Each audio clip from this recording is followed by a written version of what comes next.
everyone, and welcome to Minorities in Hospitalities, Best Practices to Getting Government Contracts and Obtaining Grants webinar today. We're glad that you're here with us. It's currently 10:33 and we'll get started. Before we get started, I will let you know that we request that you change your view to speaker view so that you will not see other participants' video. Also, if you could please keep your audio muted throughout the session, we would greatly appreciate that. Anyone that have any questions throughout the webinar, please place those questions in the chat box, and we will ensure that we get to those questions throughout the webinar. Mm-hmm. Again, welcome.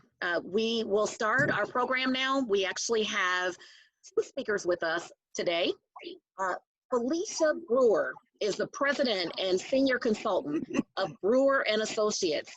She has over 20 years of experience consulting and facilitation, serving youth, education, arts, STEM, faith-based, healthcare, and community development agencies, as well as government agencies, higher education institutions, and foundations. Falicia focuses on strengthening relationships between the private and public sector and communities throughout the Midwest. Falicia obtained a Bachelor's of Science in Special Education and Master's of Arts in Political Science from Ball State University. Her certification include Fund Development Manager from the Indiana University Fundraising School, Facilitation from Ball State University, and Grants Administrator from Indiana Office of Community and Rural Affairs. Falicia has served over organizations, trained nonprofit leaders throughout the country. Then we also have Nathaniel Lofton, who is the current Central Procurement Specialist for Indiana Procurement Technical Assistance Center, which is PTAC, part of the Indiana Economic Small Businesses with helping them grow and develop over the past 12 years. Prior to joining the Indiana PTAC, Nathaniel served the state of Indiana and the Business Development and Outreach Manager for the Division of Supplier Diversity. Here, he provided the tools and information that companies need to do business with the state of Indiana, city of Indianapolis, and federal government. He is also a proud veteran of the United States Army, where he served as a legal specialist. Nathaniel received his bachelor's in music from Central State University, Ohio, and his master's degree in public administration at Indiana State University. Welcome, Falicia and Nate. And thank you, Nate, for your service to our country. You're welcome. We will get started. I want to open up the session and allow Falicia to elaborate a little bit more on her expertise and her experience in working with government sectors, and also tell us a little bit more about, what she does on a daily basis. Falicia, welcome. Thank you so much for the opportunity to share my world with each of you. As Lashant had mentioned, so my consulting practice has been in business for 17 years, and I work with organizations with budgets of $10 million or less. And my core services are board development, strategic planning, fundraising, and training. I do quite a bit of capacity building, and I do a lot of work with grassroots organizations. So a lot of people come to me because it's like they really, they want to jump from the corporate world into the nonprofit world, and it is a different world. So just trying to get an understanding of what the expectations are as a leader in the nonprofit community, and then how can they use their corporate skills into the nonprofit world, because you can't use all of your corporate skills. There's some specific nuances. Ooh, that's a good way to put it. In the nonprofit world. So that is the bulk of what I do. I work throughout the Midwest, and I work with a lot of different organizations. Do a tremendous amount of coaching organizations, because I kind of have the opportunity to dabble in both worlds. And what I mean by that is because I may have a business that has a social component to it. Well, there might be grant dollars available to that, or there might be donors or corporations that would support their mission and vision. So I have developed a no, that's not the word. Well, one, I've developed a network of folks that would kind of fit that lane. But then also, I try to do a good job at connecting with a lot of different sectors because I never know what people are going to need. I never know what resources are needed to provide. And it's been anywhere from Falicia, we need a plumber, and all the way to Falicia, we need an executive director. So I kind of get it all. And so I've kind of developed my consulting practice to be a catch-all network, I guess, of so many different things. And I think one of the ways that also makes me unique is because I do have those connections in the corporate world. And as a female entrepreneur, there, it is a different world. So, I do coach a lot of women. I say a lot of women on here, so that's why I say that. I do coach a lot of women and just trying to figure out what this world looks like. Even, talking about work-life balance. I was a single mother. I raised my son is 19 now. But anyway, so my son is 19 and off to college. So how do I develop, in the early stages as an entrepreneur, all the way up to now as, an empty nester and a seasoned entrepreneur. So that's kind of what I get. So Great.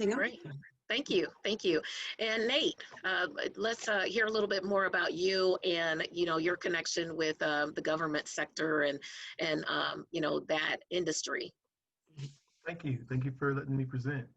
Well, my name is Nate Lofton. I'm with the Central Indiana Procurement Technical Assistance Center. What PTAC does is our mission is to help small businesses obtain more federal contracts. We're funded through the Department of Defense, DLA, and in this state, we're funded through the state of Indiana. The main source of funding for PTACs, because we're located all over the country, the main sources for PTACs are the DLA, but then you could be partnered with a university or a nonprofit. In this state, we're state employees. We work with the Indiana Economic Development Corporation. So what we do for the clients is we help them, we counsel them, see how, learn about the company, see what they want to go, where they want to go, who they want to do business with. We try to get them there. We help with subcontracting opportunities. We help with certifications and registrations at all levels of government. And we do work with all levels of government, even though we're funded through the federal. We do workshops and we do outreach events like this one here. We basically also help with proposals. We don't help you prepare the proposals, but what we can do is review the proposals. Because what happens is when someone turns in a proposal and it gets evaluated, they're going to review it to make sure that you met the requirements to even submit it, even before they look at the proposal. We're going to make sure that that happens and you go to the next steps of the proposal. All our fees are none. We basically don't charge any fees for the services. And there are companies on the outside that charge a whole lot of money for it, for what we do. And most of the time, they don't even have the resources that we have, because we are part of we work with the government. My clients this year have grossed over $63 million. So just to let you know that there is success. And I'm just one of 5 in Indiana. There is one in Fort Wayne, Evansville, Lafayette, and in the Bloomington area. So there's 5 of us. No matter where you are, you could find one of us. That's great. Thank you so much, Falicia and Nate. I want to open up, with, some areas of, conversation here on this topic of getting government contracts and obtaining grants. Nate, can you tell us what to do in order to get government business? And in conjunction with that, tell us what FAM means when speaking of government or speaking in government terms to businesses when they're, wanting to work more with government contractors. Can you kind of elaborate on all of those things?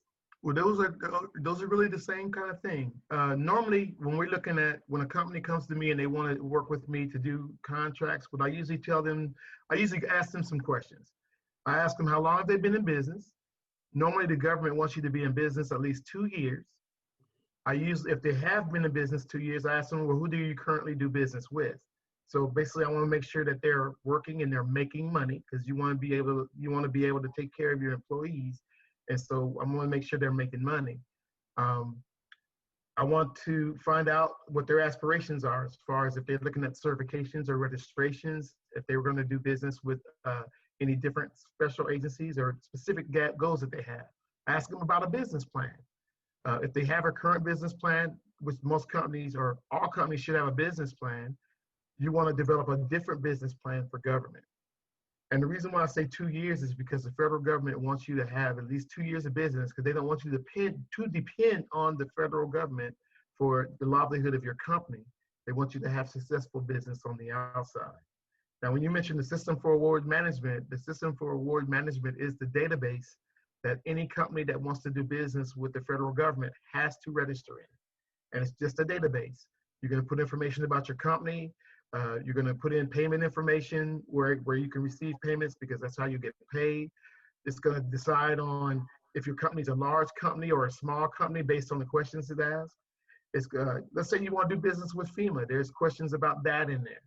The System for Award Management is a mandatory task for any company that wants to do business with the federal government. Now, one thing that you want to have before you even look at SAM is you want to have a NAICS code, the North American Industry Classification System code. You want to have those decided. Those are codes that describe what your company does. You can have as many or as few of those as you want.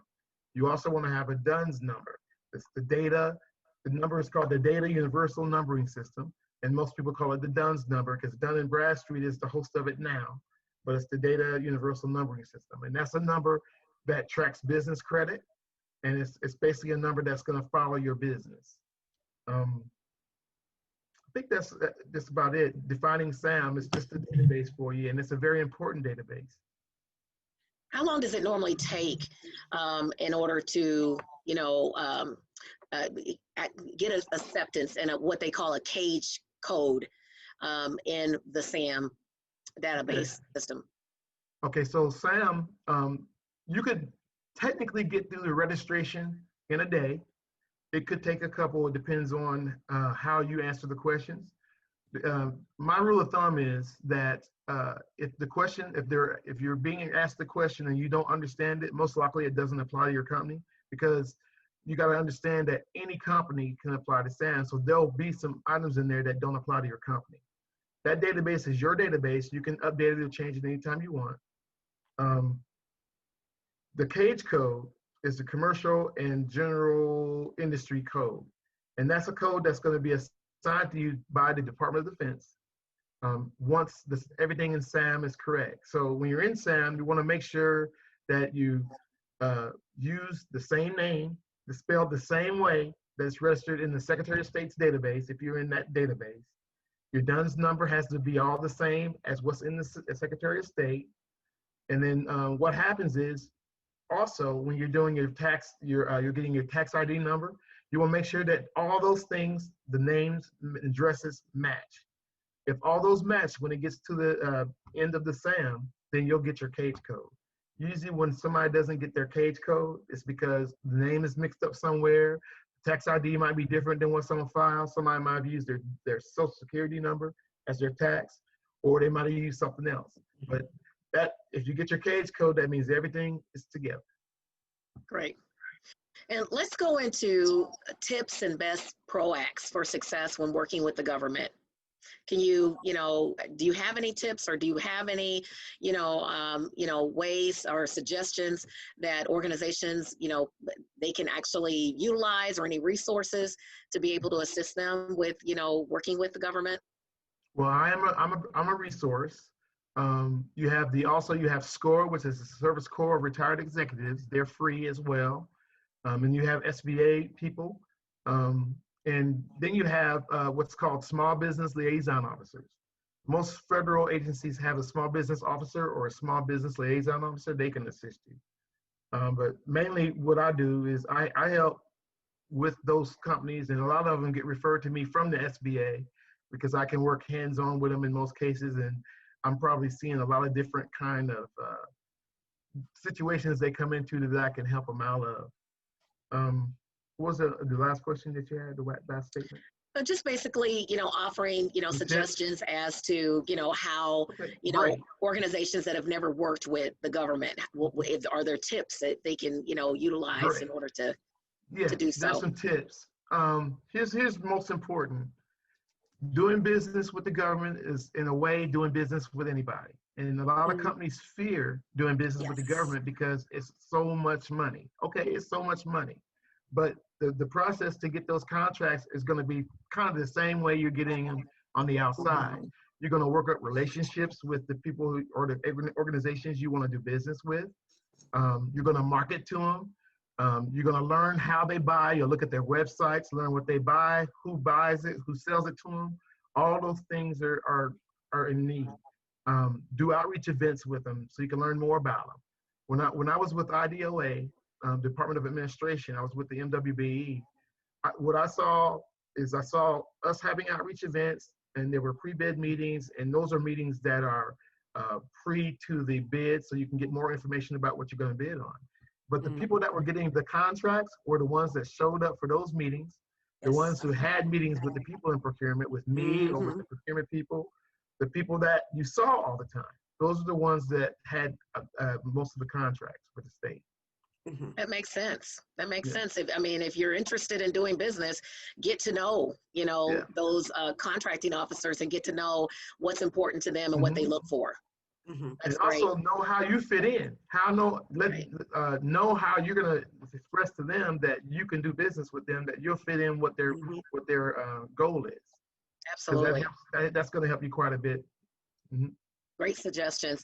Now, help us, and this is for both, Falicia and yourself, help us to understand the difference between a government contract and grants.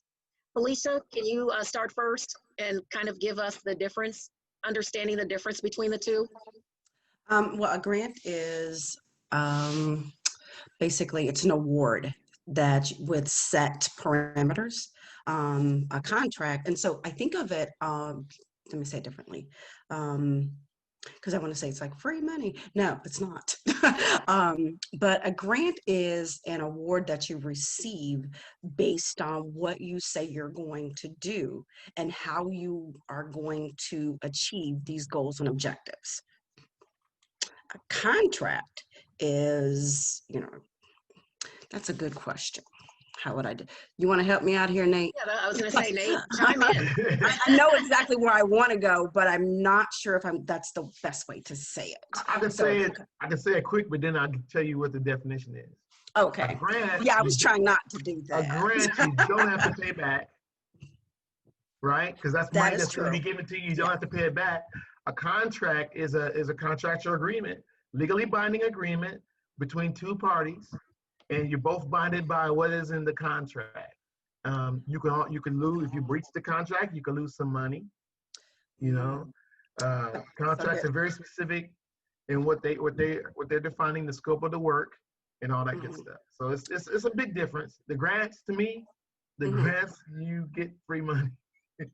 But I try not to, because yes, it is free money. However, there's a lot of stipulations that goes along with it. And you mentioned that, in a contract, you may have to pay back money. Well, that's the same thing in a grant. If you don't achieve what you say that you're going to achieve, or do something that is negligent, that funder can say, hey, I want my money back, because you are signing a grant agreement. So that's why I try not to use the term free money, and I try not to use the formal definition. But so that's why I said it the way that I said it. I got to find a better way to define contract. I like yours though. Thank you. Bree Yeah, kind of because slipped I out, do but understand. I mean, I do understand that. I mean, with a contract. I mean, a contract is a legally binding contractual Yes. agreement between Mhm. between two or more parties. mhm, But the difference, I mean, I understand in a grant. I mean, there's like Felicia said, there's many stipulations there are that you stipulations. actually have to abide to in order to get funding for a particular project. But Mhm. that poses another question, Felicia. Can you explain in your terms, I mean, what's the best practice? I mean, are there best practices in writing grants? We all hear that. I mean, it's very difficult to win an award or a grant. I mean, are there best practices in order to write a grant? I mean, and obtain Yeah. that money? So there's two best practices I wanted to focus on in our conversation. One, we use terminology that's called "Are you grant ready?" or organizational readiness. And what that means is, are you in a position to be able to, one, um, meet the deliverables, what you say that you're going to do, but then two, do you have the infrastructure in place to manage the money? What I find is most people do not have the infrastructure in place to manage the money. So, $5,000 grants, not that big a deal. But when you get to 25, 50, okay, that's a problem. You need to have some infrastructure in place. And let me So, stop you just really quick, okay, Felicia, just to elaborate a little bit more on infrastructure. Do you mean the I'm going. staffing or Mhm. okay. Yeah, that's exactly what I'm talking about. So in order to receive a grant, you got to be a 501c3, or you got to be a public charity, and you get that designation through the Internal Revenue Service. So that's going to be your first step. But even before you can go after your 501c3, you need to make sure that you have a budget. You need to make sure that you have a budget. Okay, a budget? I'm sorry. And the budget needs to be realistic. You also need a board of directors. You need to be clear on what your programs and services are. You need to be clear on what your goals and objectives are. What is your fundraising strategy? Because it's not just enough to rely on grants. You got to have a mix of funding mechanisms in order to be able to sustain yourself. And then, so let me park on realistic budget, because this is what I find with startup organizations or startup businesses. Kind of blows my mind at times. So what people will do is that they'll say, okay, I'll say, how much is your budget? And this just happened to me. And the people said it was $24,000. Yeah, no. They're in like 6 schools. They have like 15 volunteers. So I was like, no, I don't think that's accurate. So what does that mean, Felicia? That means that they were not calculating the volunteer manpower as a part of their budget, because the federal government, or IRS, allows you to use volunteers within your budget. For the state of Indiana, and I haven't looked it up in a minute, I believe it is $25.03 per hour that you can count towards your volunteers. I'm pretty positive that's the number. Like I said, I haven't looked at it for a minute, so it's kind of escaping me. So what would that would look like for you? It's okay to be what we call a volunteer-driven organization, meaning you don't have any staff. Great. Some people or organizations, they do that for forever and a day. But when it comes to, I want to go after funding, and maybe that funding is to actually, so I can get a staff person, because, what we're doing is good, but we want to do it better, or we want to do it bigger, whatever. Looking at those volunteer hours. So say you have, so like, I'm like not good with math. So say you have 5 volunteers at 1 hour each per week. Well, so you can take that $25.03 times your 5 volunteers times your 1 hour per week. Okay, so now that gives us, that's not a good sign. So let's just say that gives us $500 a week. By the time you count that towards 52 weeks in a year, or maybe 50 weeks, whatever your services are. Now you're up to $15,000 in staffing. So, okay, but we're not accounting for that. So it is a balance between revenue and expenditure, but it gives you a more accurate picture of what your budget looks like, especially when you're going after staffing. The other reason that volunteers could be important to you is maybe you're going after a matching grant. That matching grant may allow you to include volunteer hours as your match. So, okay, you have the volunteers, you have the hours. Okay, so the match is going to be kind of easy to raise because of the position that you are in. Okay, I know that's a lot of information. Yeah, absolutely. But I think that's great information to have, Falicia, because going into understanding the process of obtaining a grant is everything that you've discussed. I mean, you have to make sure that you're prepared and you have the accurate information in order to write that grant.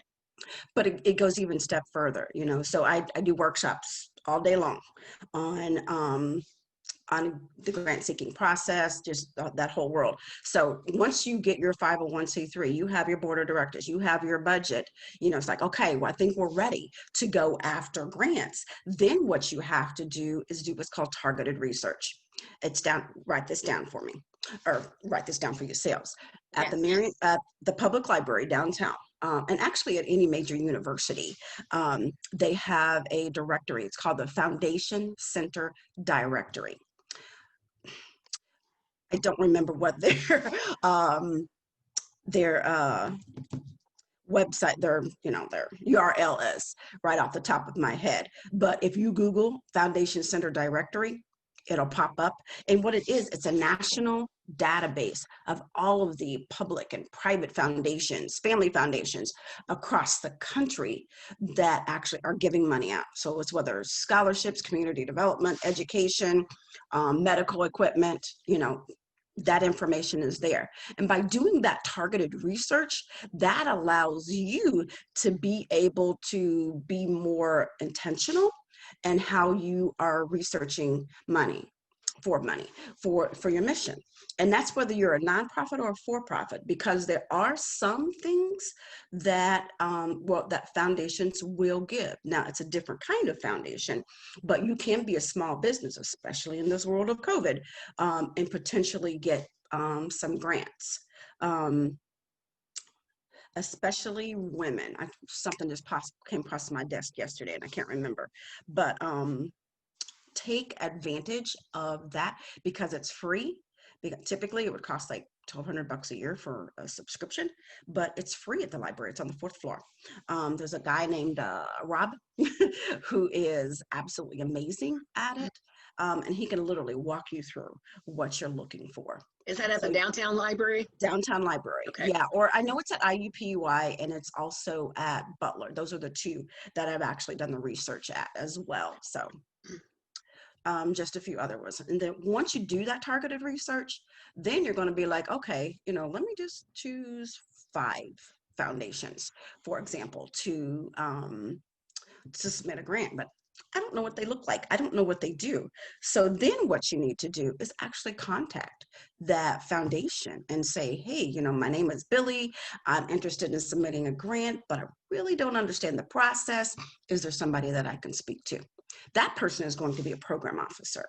And what that program officer is going to do is, 1, become your friend. If they like you, like your mission, if you fit, those are things that are important, because that program officer, just as, excuse me, Nate was saying, the procurement officer is someone that you want to get to know. That program officer is the same person, because they become your advocate as you are pursuing funding opportunities. And if you develop a strong relationship with that program officer, what you're going to want to do is to say, okay, what do I need to do to become grant ready? Am I ready for you? You may not be ready for Lilly Endowment. However, you might be ready for Hoover Family Foundation. Now, you might say, Falicia, what is the difference? Okay, so Hoover Family Foundation, excuse me, is, more like a $10,000 grant. Well, Lilly is could be $10 million. So you just never know.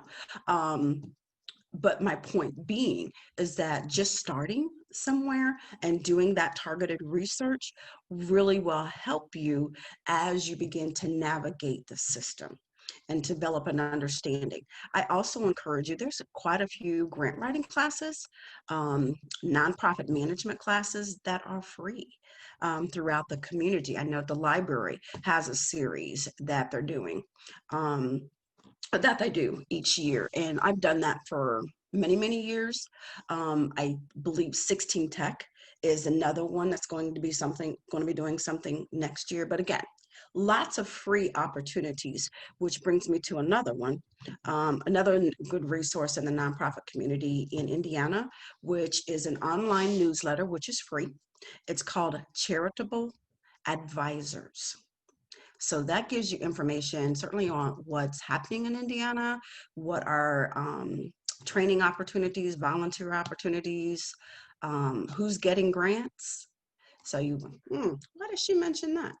Because if you are an organization that is providing similar services to maybe somebody that's gotten a grant, it's like, maybe next year we can go after a grant to that particular foundation. So it comes about strategy, but at least, again, being aware and being strategic and being intentional, that's how I have built my career. Anybody, and I think that's why so many people come to me, is because I am that kind of thinker. And I look at the big vision, but I'm able to get down in the weeds almost too much sometimes to be able to help a person walk the steps that they want, because it is a journey. This is not a race. It is truly a marathon to get where you want to be. Okay, I've talked a lot, so I'm going to shut up. Do you have any questions? But Falicia, it's all great information. And just to let you know that the resources that you are providing our participants today, our administrator is actually making sure that those resources are actually typed out in the chat area, so they have that information and can write that information down for future. Because what I understand about grants is that, like you said, it's a journey. It's complicated. And you want to make sure that before you even, submit, for grant funding, that you're prepared, right?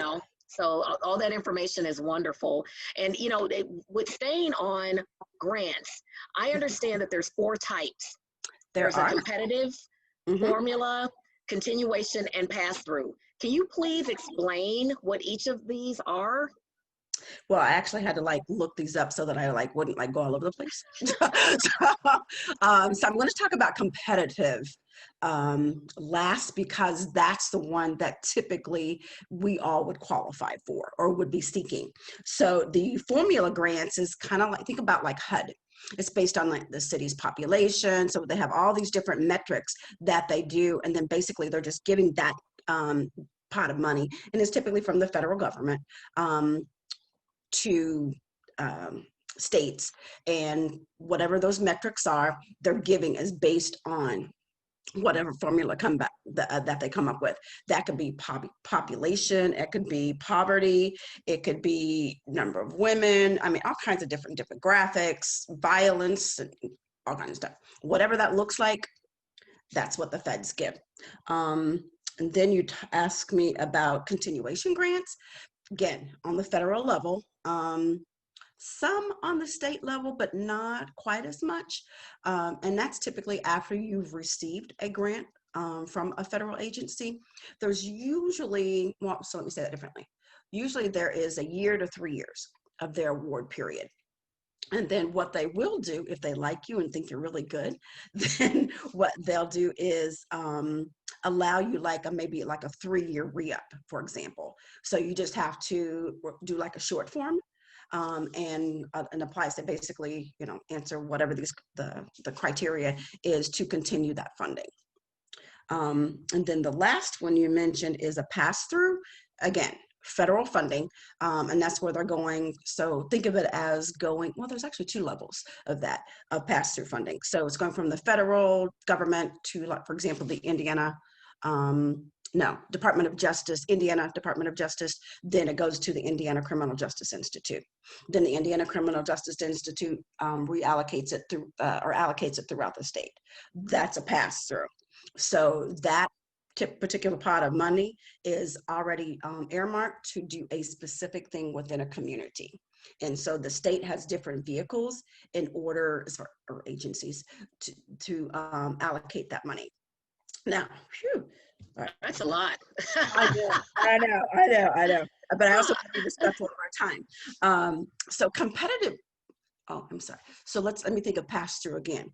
So in another one in the nonprofit world, as far as pass-through, you might have like a major funder. And I'm going to use the example of Lilly Endowment. So for COVID relief, actually back in 2008, I can't remember this particular pot of funding that they created. But what that pot of funding was designed to do was to help organizations support families throughout the community. And that's whether that's early childhood education, whether that's food deserts, whether that's keeping seniors in their homes, whatever that looked like. All these different funders, which was actually spearheaded by Lilly, meaning they gave the most money, was given to the United Way of Central Indiana. So all of these different funders put into this pot.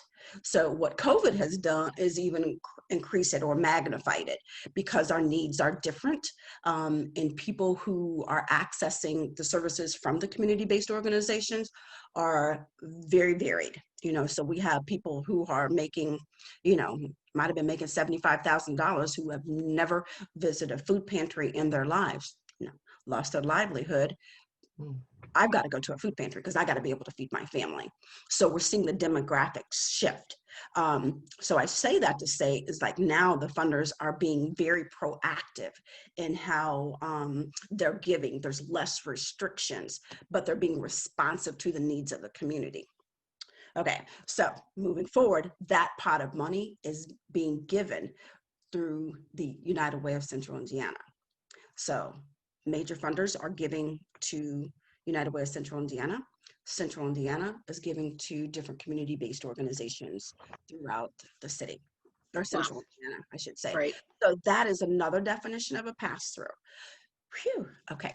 So I'll give you a break, Falicia. Okay, thank you. And I'll come back. I'll circle back around to find out other resources on how to learn more and how to understand where you can find those grant opportunities. But Nate, I'll take it back over to you and ask you the question on how should. Excuse me. We still need to talk about competitive grants. But I can. But I'll circle back around to you. Oh, yes, I was going to say, go ahead, Nate. Yeah, I'll circle back around. I'll circle back around to you, Falicia. Nate, I want to ask you the question on how should a business prepare and get qualified to start trying to secure government contracts in Indiana?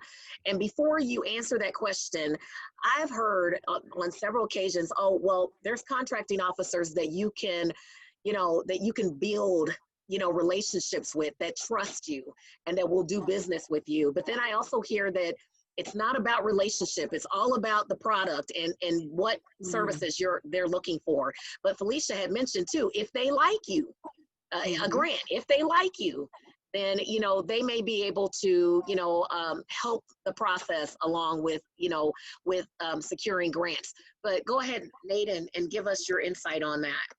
Now, are we speaking about Indiana, like the state?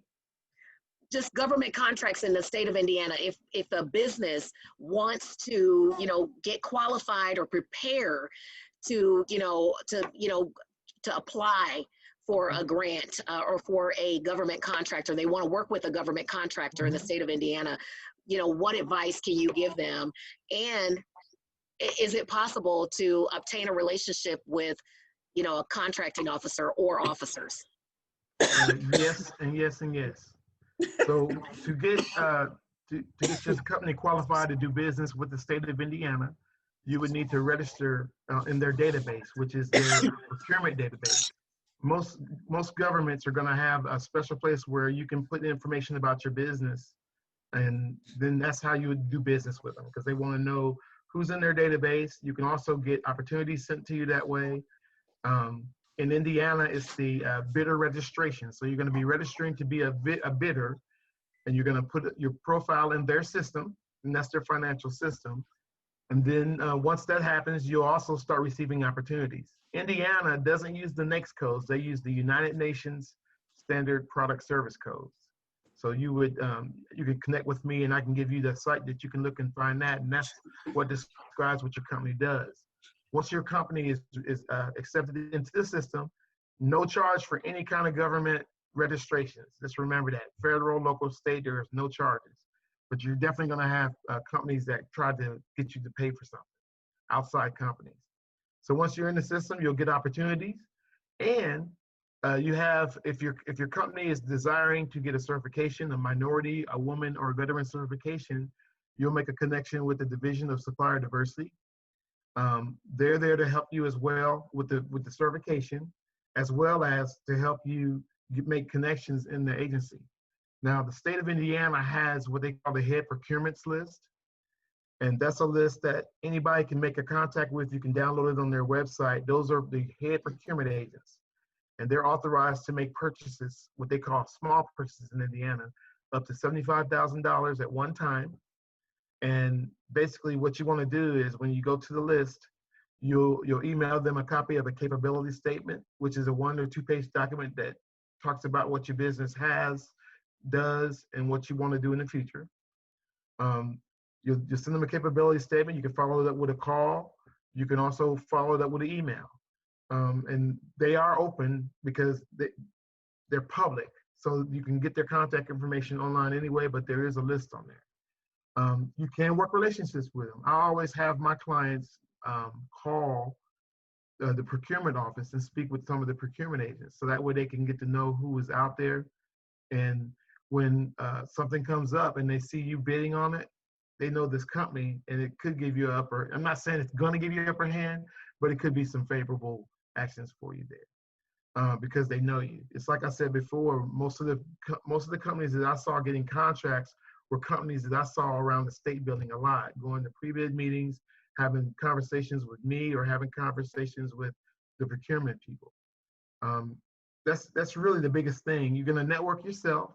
You're going to promote your company. You have to have good business cards. If you got a website, have a good website.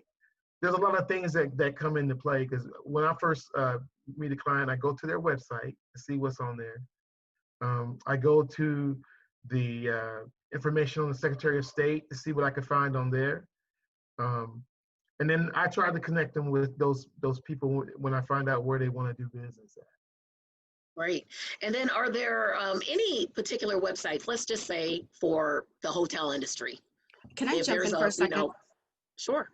Okay, so Nate had mentioned websites, and I just want to make sure that everybody is clear that, when you're doing your website, remember that is a direct reflection of you. So when you are asking someone, or if you're doing it yourself, however that goes, please make sure that it is clear on what you're doing and what your capability is. I have had enough conversations with folks, and I'm talking about from funders, that said, yeah, no, the website was not an accurate portrayal of what they do. So I'm sorry. I just wanted to put that little nugget in there. No, great information, Falicia. Yeah. That is true. It's great. And what I was asking was, are there any websites, like say, for instance, the hotel industry for, say they have their cage number and they're registered through SAM, everything's good, and they're ready to work with, the government and bid on, winning contracts. Are there websites out there that they can actually go to in order to bid on and see what's out there with the government? You can to see what's out there. Most of you are probably familiar with the Federal Business Opportunities. Mm-hmm. That is no longer in place. It's now called beta.sam.gov. That's where you can find most of the federal opportunities over $25,000. For hotels, though, they are a part of the GSA group, and there's a website. It's called FedRooms. You have to register your hotel on FedRooms, and it's what's called a multiple award schedule. And so you'll basically submit a proposal to them, set pricing and all that stuff, and you'll go on a list of companies or hotels that can accommodate federal travelers. That's the biggest site. Now, that's not saying that some of them might not come up on beta.sam.gov, but I always suggest for my companies to go ahead and register with FedRooms, because that's negotiated pricing, and that's where most federal agencies are going to look to book hotel rooms. Okay, great information, Nate. And Falicia, thank you for chiming in. We've got a question that just came in from Hollis Thomas. Can you recommend someone or an agency that will guide someone that wants to get a grant or start a veteran-based business? And perhaps both Falicia and Nate, you can chime in on that. You want me to go first? Well, okay, so I actually work with companies that are the veterans. They usually come to me because I'm what's called a veteran assistance counselor. So any veteran in Central Indiana, if they want to get the veteran certification, I work with the VA to help with that. Now, as far as startups, I usually don't work with startups. I guess it depends on the startup, but we refer them to the Indiana Small Business Development Center. Mm-hmm. They help startups at no cost, and also SCORE does. That's the Indiana Small Business Development Center. If you're in Indianapolis, they're located at Butler University. If you need their connect, you can just connect with me, and I can refer you to them. Great. Yeah, and as far as startups for a veteran-owned business, I refer people to actually I can't remember the gentleman's name, but he's at the mayor's office. And so he's really good at talking with veterans who are interested in starting a business. But as far as grants to start a business, not really any out there. So what I will say in starting a business, depending on the industry that you're in. So for example, if you're in the tech industry, or if you're in a field that will support like the Department of Defense, something like that. So it's very niche specific. And if you are a veteran, well, anybody really, and you want to start a business. So there could be some grants, but it'd be very niche specific. Okay, great. Thank you. One thing that I know of is called is the organization Institute for Veteran and American Families. And for any veteran that wants to get started in a business, they do have free programs out there to train them. One of them is called Boost the Business, and that's usually for soldiers that are coming out. They can go to these classes, and basically the classes are based on government contracting, and they get free training and learn how to start a business. And now it's open to veterans the same way. They can also do it. The Boost the Business, it's called Boost the Business Reboot. In this state, the last time they offered the course, it's through SBA. The last time they offered the course was in 2015. I attended it. It's a pretty good course. Once you complete it, you have 8 weeks of training through Syracuse University. And basically what they do is help you build a business plan. So there's some money out there. And most of it's probably on the veterans website. Mm-hmm. Great. Yeah. So here's another referral. It's called Business Ownership Initiative. And it's through the Chamber of Commerce, but they target women-owned businesses. So if you're interested, again, in startup, that would be another great resource for you. And the website is boiindianapolis.org. Thank you, Falicia. We appreciate it. Thank you, Nate. Now, I'm going to go back to Nate, and I promise, Falicia, we're going to get back to competitive grants and also, get back to some more information on that. But I want to ask Nate, is there a downside to working with the government, one? And then two, is there a limit to the number of contracts that you can actually have out at one time? As far as a downside, doing any kind of business, there's some downside. The biggest thing with government is there's no guarantee that if you do everything that you need to do to register and be ready and be in place and meet people, there is no guarantee that you'll ever get a contract. But that doesn't mean you won't. I usually tell my clients to stay in, and most of the time it happens at some point. But there are companies that have probably worked on to get contracts for years and has never got a contract. That's what I see as the only downside as far as that goes. And then basically, let's see, downside, there is no limit to the amount of contracts that you can have at one time, but that is up to the individual company to determine how much they are able to work and perform successfully at one time. And because here's the deal, when you're on a federal contract, you are rated on how you perform on it. And if you perform bad on a contract, that goes on your record. And so that's not going to be a good incentive to have for the next company or the next agency that you're going to do a contract with. So don't take on as too much work if you can't handle it. Make sure that you take on what you can handle. You have the manpower. Yes. To follow through. That's right. Yeah, absolutely. And then, you know, I just want to touch on this a little bit, Nate, and this may be something that you can't touch on too much. I mean, as far as your experience, I mean, you know, dealing with these businesses, have you heard any negative, you know, vibes on them getting paid promptly through the government? No, I haven't. The biggest thing with government pay is that even though you get paid through System for Award Management, there are other agencies that have different ways to get paid.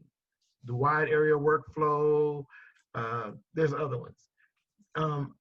You have to register with those. In fact, the worst part with the government contracting is the federal government contracting process has big contracts. So you have to read everything through it.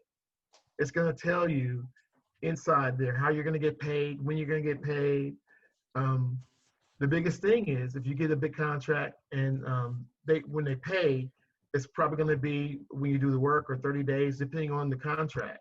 You got to make sure that you can pay your employees before you get paid. So that's why they want you to have substantial business already.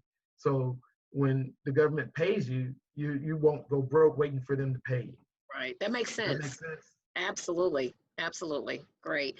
And then I know that, you know, we have a little bit more time. So I want to get back over to Falicia and allow you, Falicia, to explain a little bit more about competitive grants. I think you got into it a little bit, but I'll let you elaborate on that and also talk about, you know, grant availability. I mean, you know, if there's any other areas of discussion as far as, you know, finding the right grants for you and, you know, for businesses or anything else that you want to touch on related to that. Okay. So a competitive grant is really easy. It's a grant that anyone that fits the model or the guidelines can go after. And it's based on the quality of your proposal. So there's going to be a rubric that they use to evaluate your proposal and how you perform. The quality of your proposal, again, is going to be determined, you know, if you are able to secure a grant.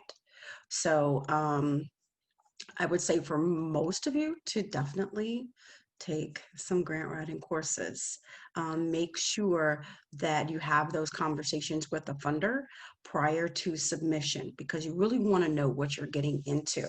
Because you don't want to, well, let me back up by saying the grant seeking process, it can be incredibly daunting, and, you know, a lot of people, you know, they have anxiety in regards to that. I've heard that. So trying to, you know, being more proactive and kind of getting your duckies in a row prior to even starting the process is my best advice to you. And I forgot your other question. Well, you did offer, you know, some resources as to, you know, where you can actually, you know, find available grants. But I just wanted to make sure again that you spoke about COVID-19 and the additional grant money out there, particularly for specific areas. Okay. But I just want to make sure that if you had anything else to elaborate on that, where to find grants, you know, through different channels to do that. So another search engine that I use is, and it is membership based, but it's really pretty affordable. It's called Grant Watch, and it's like, and basically you can put your parameters in, and when grant announcements come out, then it shoots it into, shoots that information to you. So that would be my next Okay. best one that I would say. And then another thing that I did want to share, and this has been a few years ago. There are trillions of dollars that go untapped each year. The last time I saw it was like back in 2015, I believe, and it was like $1.2 trillion. We think about what $1.2 trillion can do within our communities, is a lot. That's truly, life-changing, game-changing, however you want to put it. So I would, again, encourage you to be very proactive and intentional in how you start this process. There are many resources out there available. I couldn't list them all, but there are many out there. If there's something specific that you want some resources on, then certainly shoot me an email, because it's easily, I can rattle it off my head typically. But when there's like kind of all over the place, I can't necessarily tell you that one. No, I understand. That's great. Felicia, do you have customers that you assist in writing grants for? Yeah, actually, grant writing is about 40% of my business. Okay. So I do have that. I do that. And I actually manage the process typically up to the submission. After the submission, then it falls back on the organization. So typically my clients are contracts, I should say, are year-long engagements. And so what that does is allow me to write several grants over the course of the year. And what that helps is, so we can look at the language. Most of the funders in the city, I'm not going to lie, I got relationships with because I've been out here so long. So that's a wonderful thing. Yeah, it is a blessing, trust me. So just being able to connect people with those folks and saying, okay, yeah, it's a good fit, it's not a good fit, or maybe there's a specific aspect of their program that does fit what that particular funder supports. So, and we call that funding priorities. Wow, so definitely looking at what is available is something that I can certainly assist with, because I always tell people I am a walking book of information. It's really like scary sometimes what I come up with. I'm sorry, I was just doing my email real quick. No, fine. But being that walking book of information, I was thinking, there's like a lot of useless stuff up here, but that useless stuff comes back to bless somebody at some point in time. So I'm sure, absolutely. don't hesitate to ask is what I'm That's saying. great. And so basically, Felicia and Nate, you all are, willing to be a resource to participants if they want to reach out to you after the webinar session. Yes. Okay. Is the best mode of communication, is it email for you all? Yes. Or? Yes. Okay. Okay, great. We will make sure that, we provide the participants on the webinar session today with your, your email addresses, and this, webinar session is being recorded. So it will be also be available, later on, like at mid next week, on the Minorities and Hospitalities website, on their webpage. So that will be great as well. And then just, one other thing, and this may be something that perhaps, both of you can chime in on. Based on the current climate worldwide, are tier funding sources available to become a facilitator for race relations, equity, or how to guide groups or churches through like painful conversations and actions related to diversity issues? Is there anything that you can elaborate on based on like our current climate that our world is facing when it comes to, becoming a facilitator for like race relations? In your industry, is there anything that you can tie in as to, any advice or anything that you can give to the participants today? when it comes to, contracting with, the government or grant writing, anything at all? I know that right now there is a demand to utilize the minority, women, and veteran businesses. I've seen it. I've seen the opportunities out there, and a lot of them have been working. I mean, the government's really been still contracting even during COVID, but a lot of them are utilizing this PPE. Yes. I have a lot of clients that's providing PPE. I see a lot of them obtaining contracts now. That's great. Right. Yeah, That's the federal level. Yeah, at the federal level. Yeah, I'm not sure how intentional the state is being in regards to that. The governor did just hire, I believe, like a chief diversity officer, so we'll see how that goes. Yeah. In the foundation world, we're already ahead of, or the nonprofit world, we're already ahead of that. We've been doing, working on diversity and inclusion, really probably about the last 10 years. That's just because we want to reflect those that we're serving. But then I would say Central Indiana Community Foundation did a report in 2016, I think, which is actually the driver of race relations within the city of Indianapolis. So you'll see that report that they have, and it's really guiding the philanthropic conversation throughout the definitely Central Indiana, but I'm also seeing something, and this is a weird one, in Northwest Indiana. There's definitely a lot of things that are occurring. Southern Indiana, not quite as sure about, but definitely I can say Northwest, Northeast, and Central Indiana. Great. Glad to hear that. Glad to hear that. We are pretty much out of time, and I want to thank you, Falicia and Nate, for your expertise and all of the information that you have provided to us and donated your time today. We really appreciate you, and we've shared your information with our participants today. So, you may hear from some participants with additional questions, and maybe allow you to offer your expertise even further than you have today. I do want to mention that Minorities in Hospitality is co-hosting a live event. It's called Getting Back to Business, hosting live events during the pandemic, October the 29th from 4 p.m. to 7 p.m. at the Horizon Convention Center in Muncie, Indiana. And they're co-hosting this event with the Meeting Professionals International Indiana chapter, as well as the Indiana Society of Association Executives, ISAE.